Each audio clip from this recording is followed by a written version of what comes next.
다 함께 묵상 기도드림으로 4월 마지막 주일 예배 우리 하나님께 올려드리겠습니다.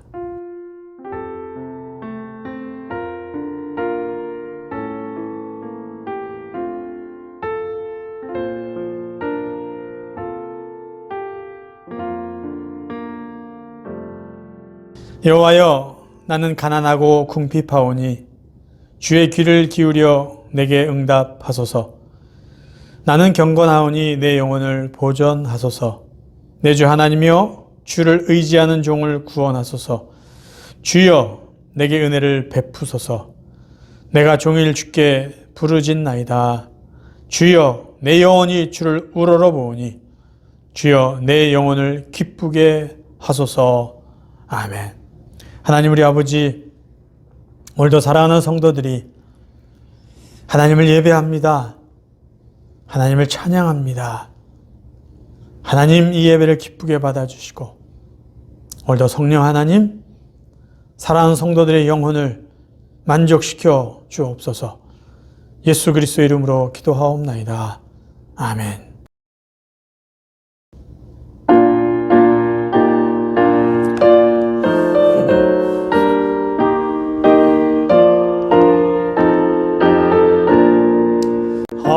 하나님의 크신 사랑 하늘에서 내리사 우리 맘에 항상 계셔 온전하게 하소서.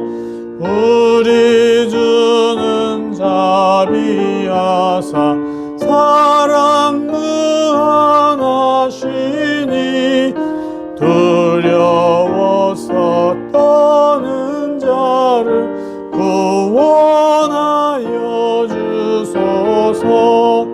걱정 근심 많은 자를 성령 감화하시며 복과 은혜 사랑받아 평안하게 하소서. 처음과 끝이 되신 주님 항상 인도하셔서 마귀 유혹 받는 것을 속히 끊게 하소서.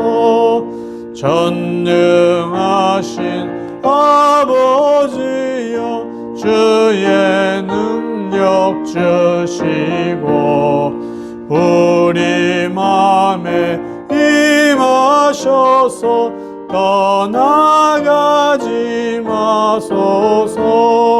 주께 영광 항상 돌려 천사처럼 섬기며 주의 사랑 영영토록 찬송하게 하소서. 우리들이 거듭나서 의미 없게 하시고 주의 크신 은혜 받아 온전하게 하소서. 영광에서 영광으로 천국까지 이르러 크신 사랑 감격하여 경배하게 하소서. 아멘.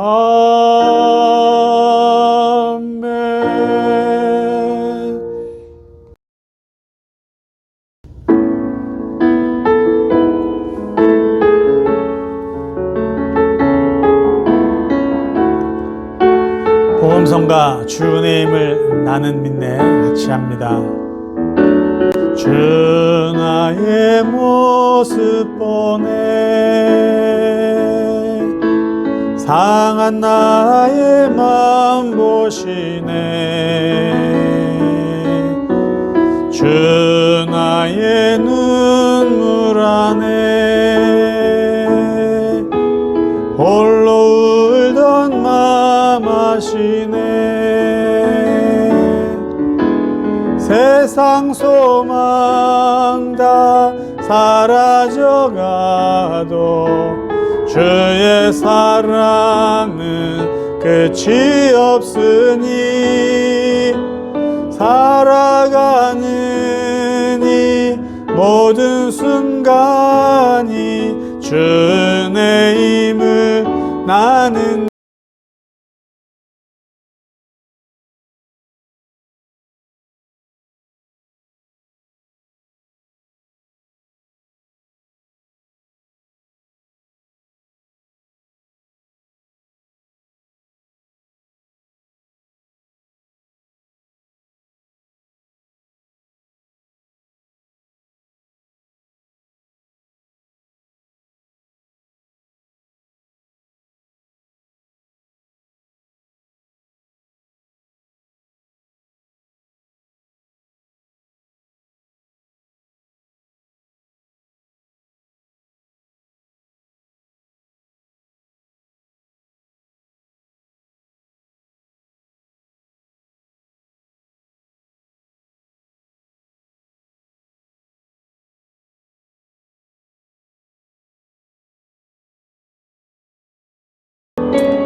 세상 소망 다 사라져가도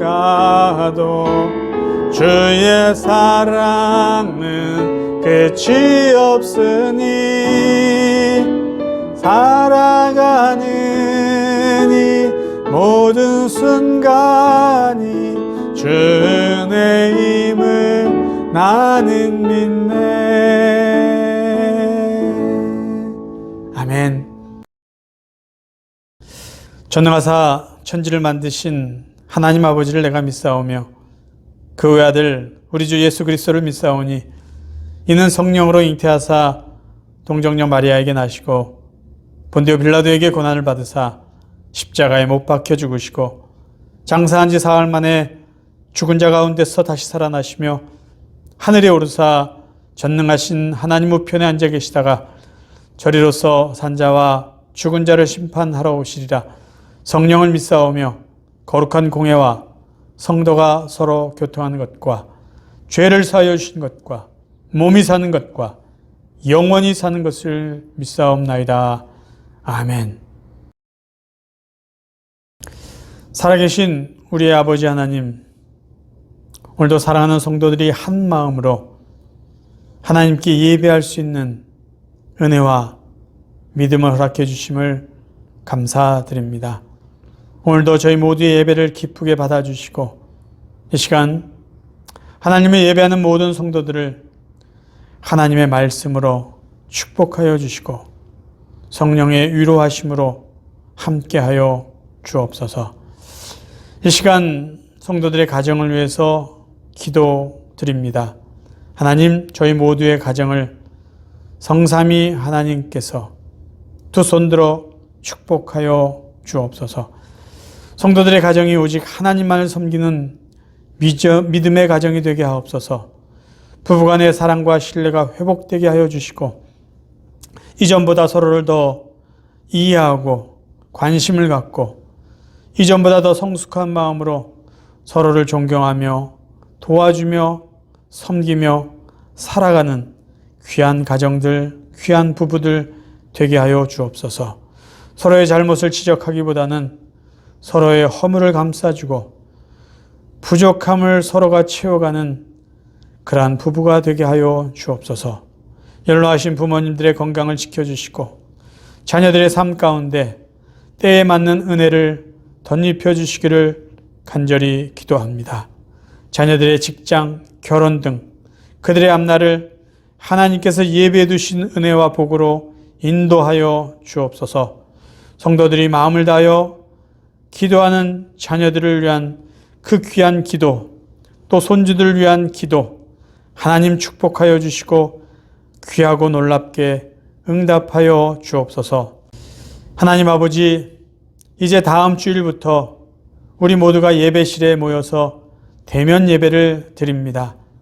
지난 1년 2개월 동안 온라인을 통해서도 하나님 앞에 꾸준히 성실히 예배할 수 있도록 도와주시고 이제 건강한 모습으로 우리가 본당 예배실에 모여 얼굴을 맞대며 하나님 앞에 예배할 수 있도록 인도해 주셨사오니 하나님, 우리가 기쁨과 감사한 마음으로 우리 다 함께 모여 온전하게 하나님 앞에 예배드리는 귀한 예배가 되게 하여 주옵소서. 이제 성도들이 더 이상 쉽고 편한 예배에 익숙해지거나 머무르지 않게 하여 주시고 정성이 담겨진 예배, 산제물로 드려지는 살아있는 예배가 온전히 우리 가운데 회복되게 하여 주옵소서. 계속해서 사랑하는 성도들의 건강을 지켜주시고 그들의 생업을 축복하여 주옵소서. 오늘도 선교지에서 애쓰고 수고하는 모든 선교사님들과 그들의 자녀들 위해 변함없는 은혜와 평강으로 함께하여 주옵소서. 예수 그리스도의 이름으로 간절히 기도하옵나이다. 아멘.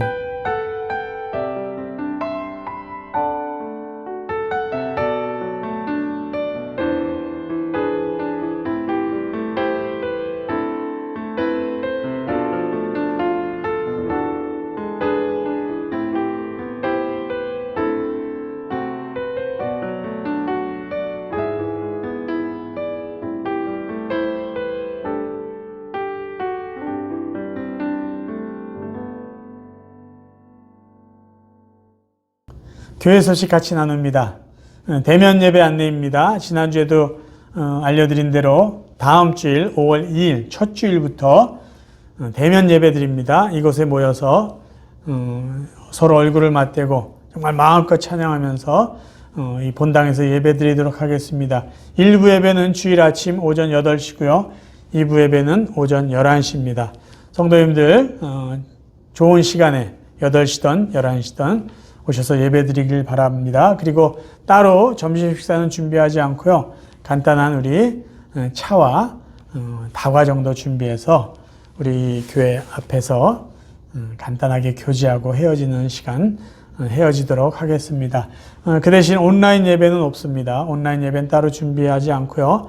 주일 오후에 설교 부분만 녹음된 거, 녹화한 것을 편집해서 올려드리도록 하겠습니다. 그리고 토요 새벽 예배는요, 이번 주 토요일부터 본당에서 대면 예배로 드립니다. 5월 1일 토요일 오전 6시에 이번 주부터 토요 새벽 예배는 본당에서 시작합니다. 그리고 토요 새벽 예배 마치고 했던 성경 공부 독서 모임은 당분간 수요일 저녁 8시에 줌으로 온라인으로 진행하도록 하겠습니다.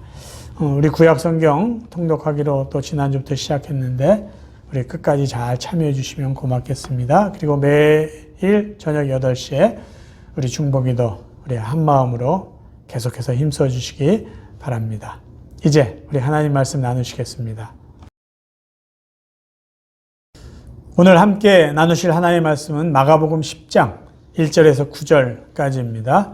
자막을 보시면서 함께 봉독하시겠습니다. 마가복음 10장 1절부터입니다. 예수께서 거기서 떠나 유대 지경과 요단강 건너편으로 가시니 무리가 다시 모여들거늘 예수께서 다시 전례대로 가르치시더니 바리새인들이 예수께 나와 그를 시험하여 묻되 사람이 아내를 버리는 것이 옳으니이까? 대답하여 이르시되 모세가 어떻게 너에게 명하였느냐? 이르되 모세는 이혼 증서를 써주어 버리기를 허락하였나이다. 예수께서 그들에게 이르시되 너희 마음이 완악함으로 말미암아 이 명령을 기록하였거니와 창조 때로부터 사람을 남자와 여자로 지으셨으니 이러므로 사람이 그 부모를 떠나서 그 둘이 한 몸이 될지니라. 이러한즉 이제 둘이 아니요 한 몸이니 그러므로 하나님이 짝지어 주신 것을 사람이 나누지 못할지니라 하시더라. 아멘. 오늘 저희들이 읽은 본문은요, 예수님 당시에 교리적으로도 민감했던 이혼에 대한 예수님의 대답과 바른 결혼이 무엇인지를 말씀해 주시는 내용입니다. 저는 이 시간을 통해서 여러분들이 성경에서 말하는 결혼이 무엇이고 또 예수님께서 말씀하신 이혼이 무엇인지를 정확하게 이해하고 정리해 주셨으면 좋겠습니다. 왜냐하면 그렇게 성경에서 말하는 이혼과 결혼을 분명히 알아야 우리의 가정을 하나님이 기뻐하신 가정으로 이렇게 좀 더 잘 갖고 갈 수 있고요. 또 여러분들의 자녀들의 가정이나 또 앞으로 여러분의 손주들에게 하나님이 말씀하신 결혼, 성경에서 말하는 온전한 결혼이 무엇인지를 잘 가르쳐 줄 수 있기 때문입니다. 그래서 오늘 짧은 시간이지만 성경에서 말씀하고 있는 결혼이 무엇인지 그것을 분명히 여러분들이 잘 숙지하고 또 그것을 가지고 여러분의 가정이나 자녀들을 위해서 좀 바르게 적용하고 가르칠 수 있기를 바라는 마음으로 오늘 말씀을 전하겠습니다. 첫 번째 우리가 살펴보고 싶은 것은요, 예수님이 말씀하시는 이혼은 어떤 것일까라는 거예요. 오늘 본문은 이렇게 시작이 됩니다. 예수님께서 이제 지상사역을 이제 마무리할 때가 되어서 제자들과 함께 좀 더 집중적이고 의미 있는 시간을 보내기 위해서 요단 동편 베레아 지역으로 이렇게 어떤 장소로 옮기세요. 그런데 사람들이 그곳까지 예수님을 찾아갑니다.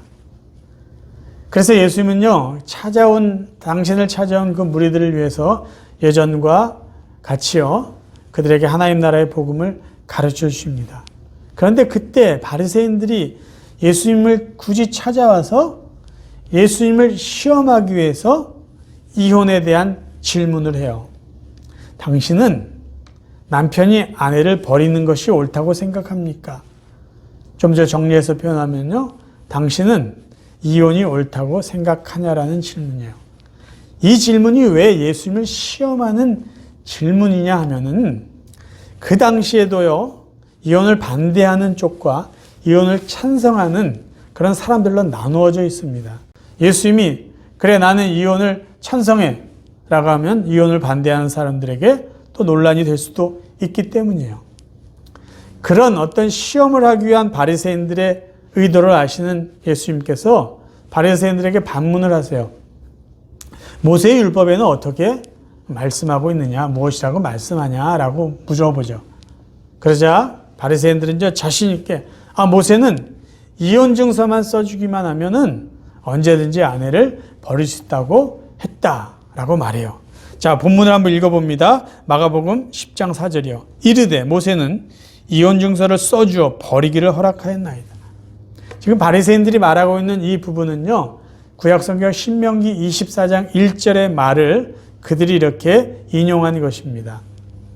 자, 신명기 24장 1절에는 이혼에 대해서 무엇이라고 말해주고 있나요? 한번 읽어봅니다. 새 번역 성경으로 읽습니다. 남녀가 결혼을 하고 난 다음에 남편이 아내에게서 수치스러운 일을 발견하여 아내와 같이 살 마음이 없을 때에는 아내에게 이혼 증서를 써주고 그 여자를 자기 집에서 내보낼 수 있습니다. 구약 율법에 의하면 남편이 아내를 버릴 수 있는 그 조건이 뭐냐면 아내에게서 수치스러운 일을 발견했을 때, 그리고 그것 때문에 더 이상 지금 아내와 살 마음이 없어졌을 때 이혼 증서를 써서 이혼할 수 있다라는 말이에요. 근데 문제는요, 여기서 말하는 이 수치스러운 일에 대한 해석입니다. 예수님 당시에 유대인 랍비는 크게 두 학파로 나누어져 있었어요. 한 학파는 보수적인 학파인데 샴마이 학파라고 합니다. 그리고 다른 학파는 조금 진보적인 학파인데 힐렐 학파라고 말합니다. 그래서 보수적인 학파인 샴마이 학파에서는요, 이 수치스러운 일을 아내가 부정한 일을 했다, 쉽게 말하면 간음을 했다라고 해석을 합니다. 그래서 이 샴마이 학파에서는 아내가 부정한 일을 했고 순결하지 않게 간음을 행할 경우에는 이혼 증서를 써서 이혼할 수 있다라고 해석을 했어요. 근데 사실 이 샴마이 학파에서 말하는 이 수치스러운 일, 간음했다라고 하는 것은요, 이혼의 사유가 아니라 사형에 해당되는 일이에요. 그렇기 때문에 샴마이 학파에서는 실제적으로 이혼을 반대하는 입장이죠. 왜요? 아내가 간음했다라는 것을 발견이 되면요, 이혼하기 전에 그 아내는 사형을 당할 만큼 큰 죄를 범한 것이기 때문이에요. 신명기 22장 22절 한번 봅니다. 어떤 남자가 유부녀와 동침한 것이 드러나거든 그 동침한 남자와 그 여자를 둘 다 죽여 이스라엘 중에 악을 제할지니라. 그래서 실제적으로 샴마 약파는 이혼하면 안 된다라는 말과 똑같다는 것이죠. 그러면 hilel 학파, 조금 자유적인 입장을 취했던 hilel 학파에서는 이 수치스러운 일을 어떻게 해석을 했을까요? 이들은요, 이 수치스러운 일을요, 아내가 남편을 기분 나쁘게 한 모든 일로 아주 확대해서 해석을 합니다. 그래서 이 수치스러운 일에는요, hilel 학파의 해석에 의하면 예를 들면 이런 것까지 포함이 됐어요. 아내가 아침 식사를 준비하는데 그들이 먹는 빵을 태웠어요. 그러니까 아침 식사를 제대로 준비하지 못하는 그 일까지도 수치스러운 일에 포함시켰다라는 것이죠. 더 심한 것이 있었는데 아키바라는 그 hilel 학파에 속한 랍비는요, 지금 아내와 살고 있는 아내가 다른 여자랑 비교했을 때 마음에 안 들어요. 그 다른 여자가 더 자기 마음에 들어요. 그러면 그것도 수치스러운 일에 포함시켜서 이혼할 수 있는 사유가 된다라고까지 말했다는 것이에요. 그러니까 hilel 학파의 입장에 보면은요, 그 당시 남자들은요, 자기 마음대로 아내에 대한 불만을 만들어 가지고 언제든지 이혼할 수 있다라고 주장했던 사람들입니다. 그래서 이혼 증서를 써주기만 하면 언제든지 아내를 버릴 수 있다. 그렇게 주장했던 것이에요. 근데 사실은 그런 의도는 아니었다라는 것이죠. 그래서 예수님이 이혼 증서를 써주는 것이 무슨 의미인지를 이들에게 지금 사실 이야기해 주고 있는 것이에요. 자, 이혼 증서를 써준다는 것이 무엇인지 조금 더 살펴보겠습니다. 이혼 증서를 써주면서 아내를 내보낸다라는 것은요, 크게 두 가지로 해석을 할 수가 있어요. 첫 번째는 이 이혼 증서를 쓴다는 것은요, 지금 이 아내에게 어떤 법적인 권리나 그 아내의 자유를 보장해주는 하나의 증명서입니다. 그러니까 여자를 앞으로 살 수 있도록 보호해주는 하나의 조치예요. 만약에 이 여자가, 이 아내가 이혼 증서도 없이 남편에게 쫓겨났다면, 그래서 혼자 살기 힘들어서 다른 남자를 만나서 결혼해서 산다고 할 때 사람들이 잘못 오해할 수가 있어요. 저 여자 다른 남자랑 간음을 범하였나 보다라고 오해를 해서 그 여자를 돌에 던져서 죽게 할 수 있다는 것이죠. 그래서 그런 오해나 그런 사고가 생기지 않도록 이혼 증서를 써서 보내는 거예요. 그래서 다른 사람들이 당신 왜 이혼 쫓겨난 여자가 다른 사람이야 합니까? 라고 어떤 그런 오해나 의심을 했을 때 이혼 증서를 보여주면은 최소한 그 여자는 법적으로도 보호받을 수 있다라는 것이죠. 또 하나는 이혼 증서를 쓴다는 것은요, 지금 아내를 버리려고 하는 그 남편이 좀 더 신중하게 생각하라는 거예요. 지금 좀 기분 나빴다고, 아내에게 화가 났다고 함부로 아내를 버리지 말라. 왜요? 이혼 증서를 쓰는 자체가 일종의 의식입니다. 사람들 앞에서 이혼 증서를 써야 돼요. 그러면 그렇게 이혼 증서를 쓰는 그 시간 다시 한번 생각하는 거죠. 감정을 좀 이렇게 누그러뜨리고 정말 이것 때문에 내가 이 아내를 쫓아낼 수 있을까? 그래서 쉽게 아내를 쫓아내지 못하도록 제도화한 어떤 규례라는 것이죠. 이렇게 우리가 해석할 수 있는 이유는요, 신명기 24장 4절을 보면은 좀 더 정확하게 이해할 수가 있습니다. 신명기 24장 4절을 쉬운 말 성경으로 한번 읽어봅니다. 애초에 그 여자와 이혼한 첫 번째 남편은 그 여자를 다시 아내로 맞아들여서는 안 됩니다. 이는 주께서 보시기에 가증한 일이기 때문입니다.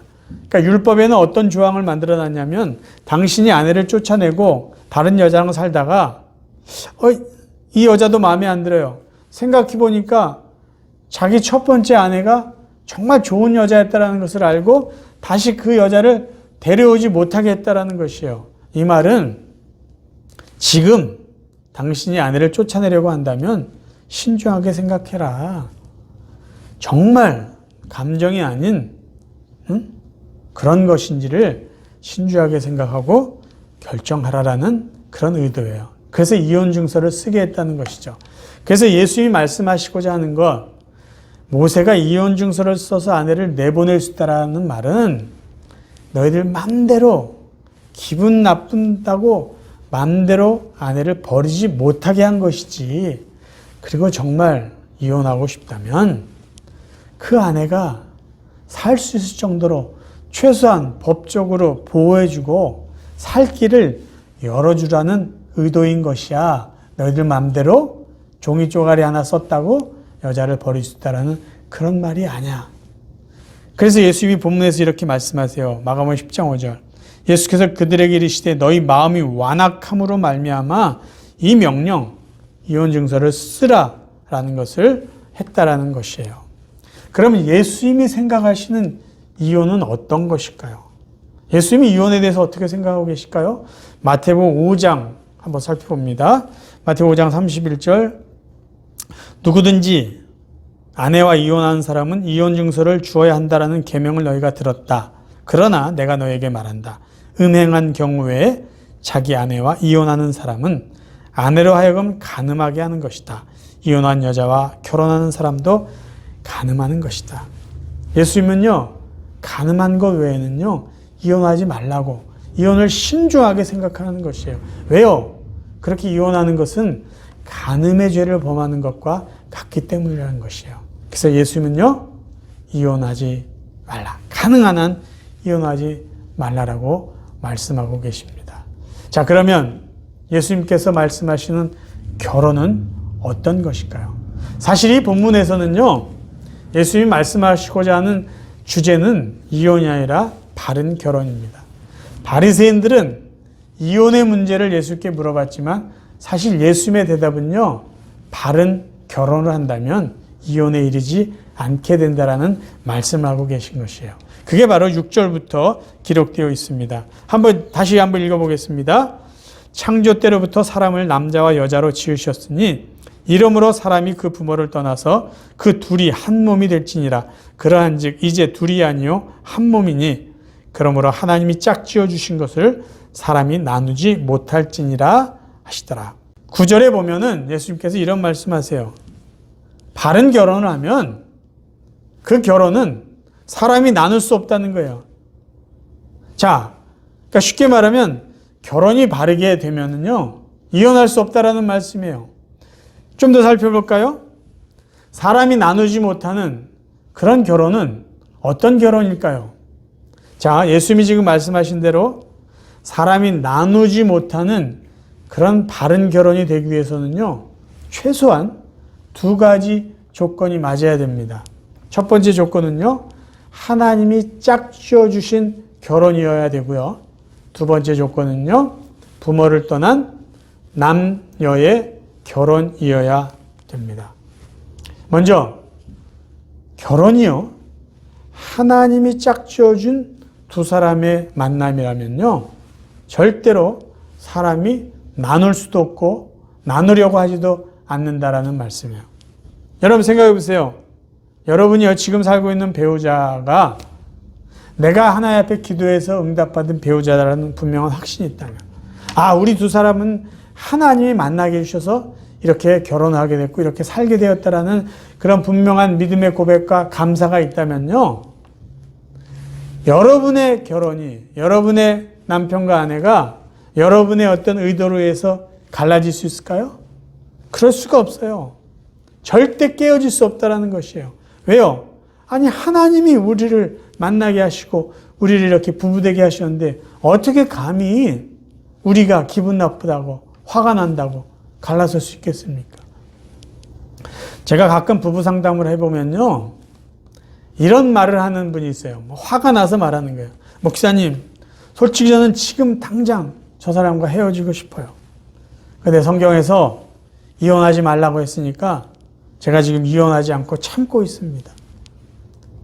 그럴 때 제가 조용히 이렇게 한번 되묻습니다. 정말로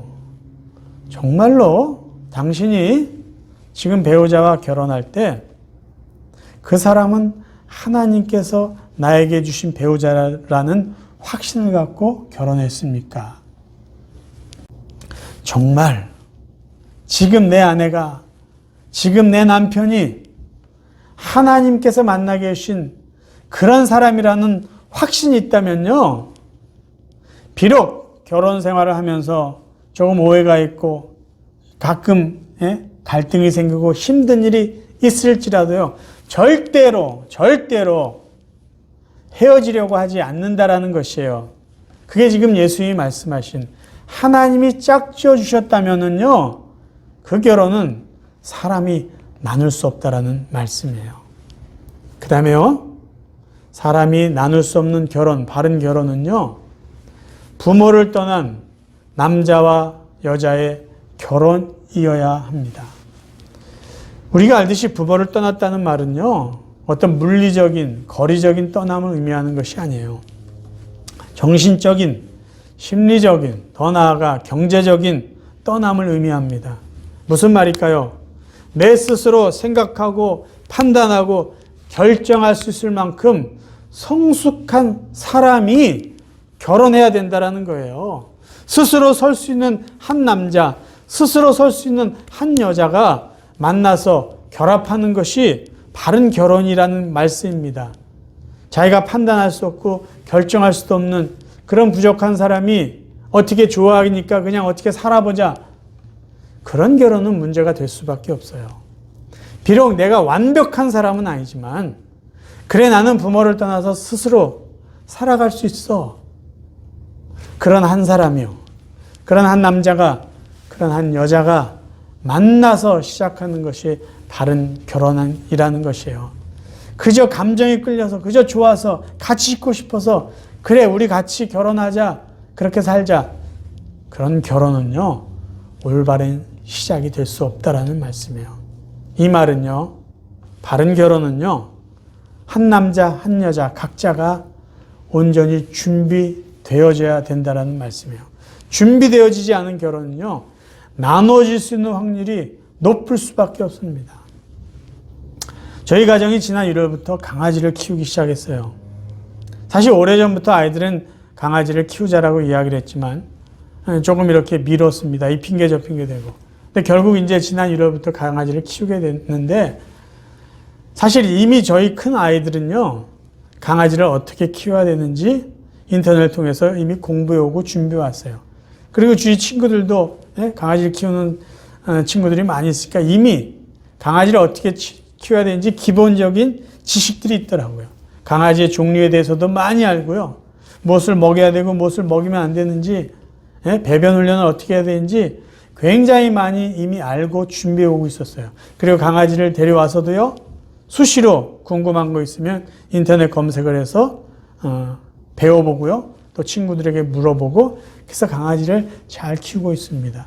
그리고 강아지가 뭔가 이상하다, 아픈 것 같다, 설사하거나 눈이 충혈이 되고 그러면요, 바로 수의사에게 가서 그 강아지 아픈 것 문제들을 해결받습니다. 강아지뿐만 아니죠. 고양이를 키우는 분들 이야기를 들어보면 마찬가지예요. 키우기 전에도 공부했고요, 키우면서도 계속해서 공부하고 가능한 한 이 강아지나 고양이, 다른 애완동물을 잘 키우려고 공부하고 노력합니다. 그런데요, 결혼을 위해서요, 남편이 되기 위해서 얼마나 여러분들 준비하고 공부하셨습니까? 아내가 되기 위해서 얼마나 준비하고 공부하고 노력해왔습니까? 결혼은요, 결혼 전뿐만 아니라 결혼한 이후에도요, 남편으로서 아내로서 계속해서 온전한 가정을 꾸려나가기 위해서 공부하고 노력해야 돼요. 그래서 젊은 사람들이요, 결혼을 위해 준비해야 될 것은요, 하루 만에 끝날 결혼식이 아니에요. 물론 그 결혼식이 아름다운 추억이 되기 위해서 이왕이면 좀 더 의미 있게 결혼식을 할 필요가 있어요. 그런데 정말 중요한 것은요, 그저 한 날 없어질 결혼식을 위해서 준비해야 되는 것이 아니라 평생 같이 살아가야 될 결혼 생활을 위해서 아내로서 남편으로서 무엇을 해야 되고 하지 말아야 될지를 준비하고 계속해서 공부하고 노력해 나가야 된다는 것이에요. 그래서 제가 결론적으로요, 우리의 결혼이 좀 더 안정적인 결혼 생활을 유지하기 위해서 해야 되는 두 가지를 여러분과 말씀드리고 오늘 설교를 마치려고 합니다. 안정적인 결혼 생활을 유지하는 비결 첫 번째는요, 하나님의 말씀이 무엇인지를 기억하고 그 말씀대로 가정에 적용하면서 살아야 됩니다. 왜 하나님 말씀을 기억하고 그 말씀대로 적용해야 될까요? 결혼이라는 제도를 시작한 분이 하나님이시기 때문이에요. 자, 창세기 2장 18절 말씀 봅니다. 여호와 하나님께서 말씀하셨습니다. 남자가 혼자 있는 것이 좋지 않으니 내가 그에게 그를 놓을 짝을 만들어 줄 것이다.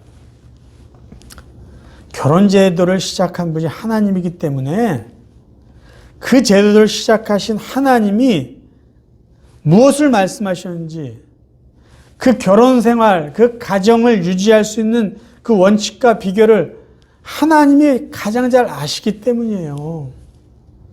그래서 결혼 제도를 시작한 하나님이 어떻게 말씀하셨는지를 우리는 잘 알고 배우고 그 말씀대로 가정에 적용한다면 우리의 결혼 생활은 보다 안정적으로 유지해 나갈 수 있다는 것이에요. 성경에는요, 곳곳 결혼 생활을 어떻게 해야 될지에 대해서 남편이 해야 될 것, 아내가 해야 될 것이 이렇게 나와 있는데요. 가장 구체적으로 실제적으로 부부가 무엇을 해야 되는지 말씀해 준 것은요, 신약성경 에베소 5장입니다. 그럼 성경이 말하는 가정의 기본 관계인 부부 관계에서 아내는 남편에게, 남편 아내에게 무엇을 해야 될 것인지 뭐라고 말씀하셨나 한번 봅니다. 에베소 5장 21절부터 중간중간 읽습니다. 여러분은 그리스도를 두려워하는 마음으로 서로 순종하십시오. 아내되니 여러분 남편에게 하기를 주님께 순종하듯 하십시오. 남편되니 여러분 아내를 사랑하기를 그리스도께서 교회를 사랑하셔서 교회를 위하여 자신을 내주심같이 하십시오. 그러므로 사람이 부모를 떠나 자기 아내와 합하여 그 둘이 한 몸이 되는 것입니다. 그러므로 여러분도 각각 자기 아내를 자기 몸같이 사랑하고 아내도 자기 남편을 존중하십시오. 에베소 5장 21절부터 33절 중간중간 읽어드렸는데요. 이 문단에서 강조하는 것은요, 서로 존중하라는 거예요. 시작도 서로 존중하라고 이야기했고요. 결론도 서로 존중하라는 거예요. 무엇을 하라는 거죠? 서로가 존중하고 이해하고 사랑하고 섬기라는 거예요. 그래서 부부관계의 책임은 뭐냐면요, 상호 책임이 있어요. 아내가 남편만 섬겨야 되냐? 그렇지 않아요. 남편도 아내를 섬기고 아내도 남편을 존중하고 상호 간의 책임이 있는 것이요, 부부 생활을, 가정을 안정적으로 유지해 나갈 수 있는 기본 중에 기본이라는 것이에요. 근데 놀라운 것이 있습니다. 기독교 가정의 많은 부부들이요, 가정을 시작하신 하나님의 말씀대로 그 가정 생활에 적용하며 살려고 하지 않고요, 실제로 자신들이 배워본 적도 없는 유교의 가르침을 적용하면서 살려고 하고 있다는 것이에요. 여러분, 유교에서 가르치는 기본적인 남녀의 관계, 부부 관계는 뭔지 아세요? 여필종부, 남전여비예요. 남전여비는 뭐죠? 남자는 귀하고 여자는 천하다는 거예요. 여필종부, 여자는 남편을 따라야 된다는 거예요. 남편 말을 들어야 된다는 거예요. 근데 보세요. 이런 유교적인 사고는요, 수백 년 전에 있었던 거고요. 조선시대에나 있었던 일이에요. 그런데 아직도 그런 거 고집하면서요, 성경이 말하는 상호, 존중의 책임을 무시하면서 살아간다면 그 가정이 어떻게 안정적으로 하나님 뜻 가운데 유지될 수 있겠냐라는 말이에요. 두 번째요, 하나님이 시작하신 가정을 안정적으로 유지할 수 있는 비결은요, 내 자신이 약속한 것을요, 다시 기억하고 지키는 거예요. 부부 갈등의 시작은요, 자기가 약속한 것을 지키지 않는 데서 시작이 됩니다. 도대체 무슨 약속을 했을까요? 여러분 기억하세요? 모든 사람은요, 결혼하면서요, 각자가 서로에게 맹세한 것이 있어요. 그것도 둘만이 아니라 부모님을 모셔놓고 친지들을 모셔놓고 친구들 앞에서 그리고 하나님 앞에서 약속한 것이에요. 그게 바로 혼인서약입니다. 요즘 젊은 사람들은요, 혼인서약을요, 직접 자기가 해요. 신랑이 아내에게 자기가 준비한 걸 그대로 읽어요. 아내는 신랑을 위해서 자기가 혼인서약을 직접 합니다. 전에는 주례하는 분들이 물어보면 남편이 예, 아내 될 사람이 신부가 예, 이렇게 대답했는데 요새는 직접 자기가 해요. 왜요? 내가 하겠다는 거죠. 내가 직접. 그러니까 더 의미가 있는 거예요. 그러니까 요즘에는 혼인서약도 좀 재미있고 아주 실제적인 약속을 해요. 그런데 과거나 요즘이나 변함없이 그 혼인서약에 포함되어 있는 내용이 있어요. 그것은 뭐냐면요. 이 배우자를요. 끝까지 사랑하겠다는 거예요. 끝까지 이해해 주겠다는 거예요. 존경해 주겠다는 거예요. 쉽게 말하면 잘해 주겠다는 거예요. 조금 실망스러운 일이 있고 그래도 내가 참아주고 끝까지 잘해 주겠다라는 거예요. 그게 약속이에요. 과거 표현으로 말하면 검은 머리가 하얀 팥뿌리처럼 변할지라도 죽음이 우리를 갈라놓을 때까지 그렇게 약속하면서 사랑하고 이해하고 참아주며 견뎌나가겠다. 그 약속했어요. 여러분들 기억하시죠? 아플 때나 건강할 때나 기쁠 때나 슬플 때나 돈이 있을 때나 돈이 없을 때나 어떻게 해요? 항상 같은 마음으로 참아주고 이해하고 함께 견뎌나겠다. 그게 여러분들이 결혼하면서 배우자에게 약속한 것이고 하나님 앞에서 사람들 앞에서 약속하신 거예요. 그거 지금 얼마나 기억하시고 얼마나 지키고 계십니까? 그런데 그 약속들요 기억조차 하지 않아요. 아니 감히 하나님 앞에서 맹세하고 사람들 앞에서 약속한 것을요 지키려고도 하지 않는다니까요. 아니 그러니까 결혼생활이 삐걱거리죠. 심한 사람들은요 신혼여행 떠나면서부터 자기한테 잘해주라는 거예요. 아니 몇 시간 전에 내가 평생 잘해주겠다고 약속해 놓고요. 근데 여러분 보세요.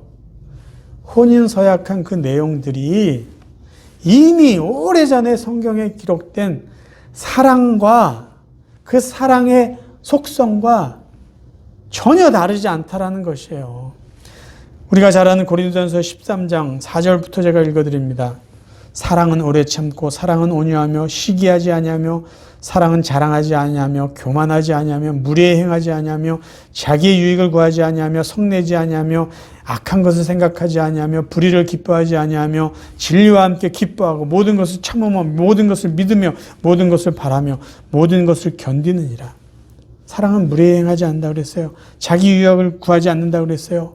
참는다고 했어요. 모든 것을 바라고 견딘다고 돼 있어요. 이 사랑이 성경에서 말하는 이 사랑이 저와 여러분들이 지금 배우자와 결혼하면서 약속한 그런 내용이라는 것이에요.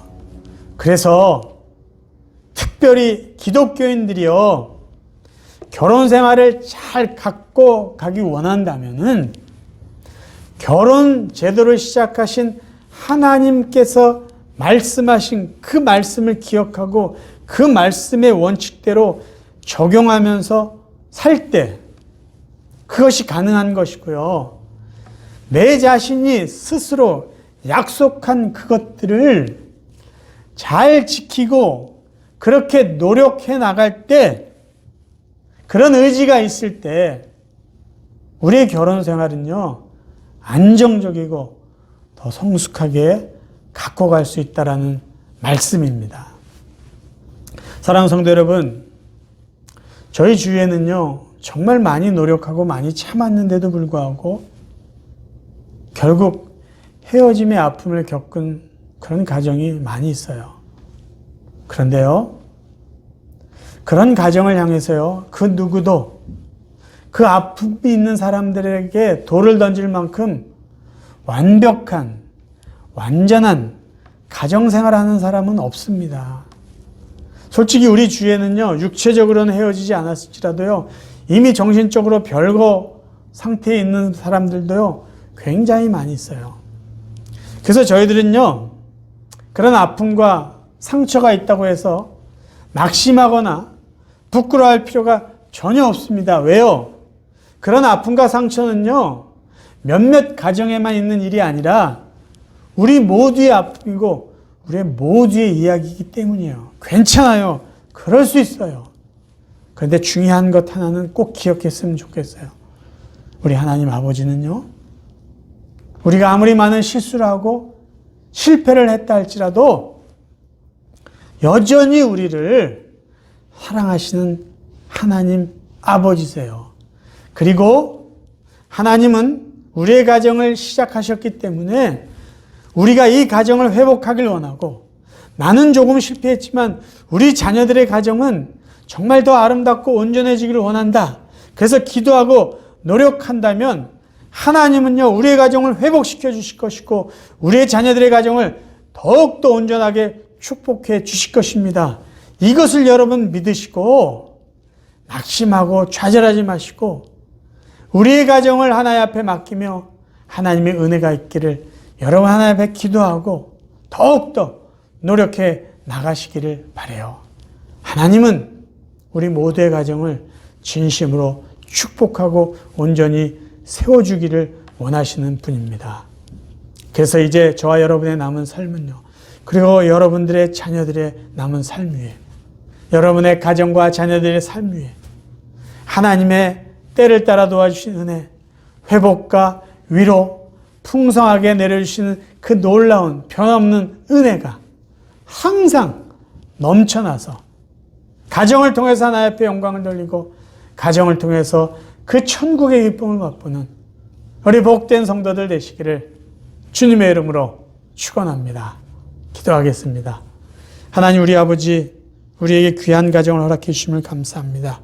때로 우리 성도들 가운데 아픔이 있지만 하나님 그 아픔을 위로하여 주시고 하나님 다시 한번 회복하여 주시고 자녀들의 삶 가운데는 더 온전하고 아름다운 복된 가정들이 이루어지도록 하나님 축복하여 주옵소서. 예수 그리스도 이름으로 간절히 기도하옵나이다. 아멘.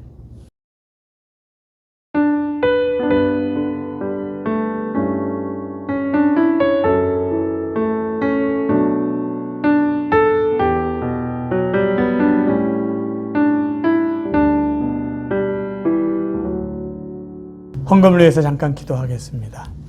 하나님 우리 아버지, 또 사랑하는 성도들 삶의 수고를 담아 믿음을 담아 기도의 제목을 담아 감사를 담아 하나님 앞에 귀한 예물을 드립니다.